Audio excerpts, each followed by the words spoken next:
Hi, I'm Jamie Ruby from Sci-Fivision. Thanks so much for speaking with me today. I really, really loved the film. Thank you, Um, Jamie. I love your backdrop. oh, thank you. I'm in space.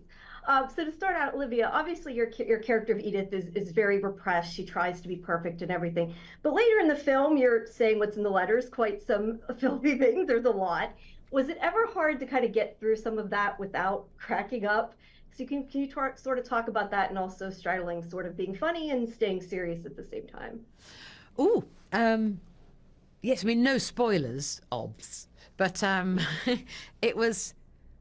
There were so many moments when we all got the giggles, which is really nice. It can also, in the back of your mind, go, "Oh God, if we're laughing, is that because is it going to translate? Are other people going to laugh?"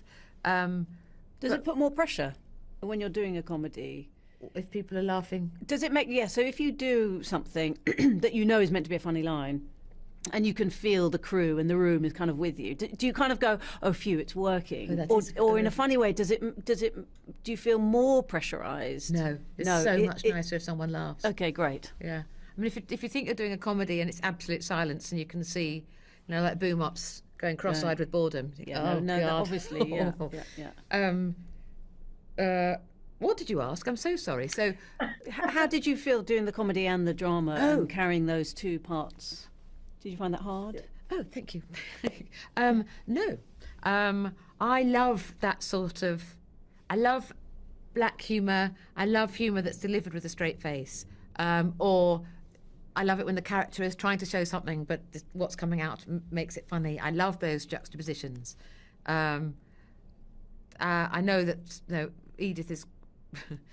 She looks one thing, and there's quite a lot of gurning. I hold my hand up to that. Yeah. But I love the fact that she's having a very difficult life, and her release is to do something completely different. There were so many things going on which I enjoyed playing. It's more fun, I think, to try and play more than one thing at once. Definitely. Now, obviously, this takes place in 1920s, but it's really relevant to today with like internet trolling, people kind of slinging hate everywhere. Can you sort of talk about that a bit? Yeah, it's funny because we have talked about that a lot, and it's one of the things that people obviously pick up straight away, and it's quite easy then. I mean, it's quite interesting to reflect on how far we've come in 100 years, and how in some ways it feels like we haven't learnt much at all, and we haven't come very far. And the fact that it's like it's a human, it's part of who we are, that we need to do it. And when I say we, I just mean human beings. We go through moments where actually almost needing to hurt somebody else is there is a need. And what I'm interested in is where that need comes from. What is that about in somebody that it brings that out in them? I'm not a huge fan of social media. I don't like the way that anyone can say anything they like about somebody else, and if they want it to go public, it absolutely can. So, in a way, the world has moved on doesn't help us, I think, in this sphere. At least 100 years ago, if you wanted to write a horrible thing to somebody else, you had to go to the effort of writing the letter, finding a stamp, envelope, and actually sending it. And in the moment of receiving it, only two people know about it, the person who's written it and the person who reads it. If I choose then to share it, then the world gets a little bit bigger. But that's all it is, if you see what I mean. So you're in control of who it's going to. Whereas nowadays, I don't think I think it's the very negative. Obviously, there's lots of great things about social media and the fact that we can get things out, positive things out there. But it's when the negativity slips in that I think is very, very difficult. And I think particularly we both have teenage kids and younger.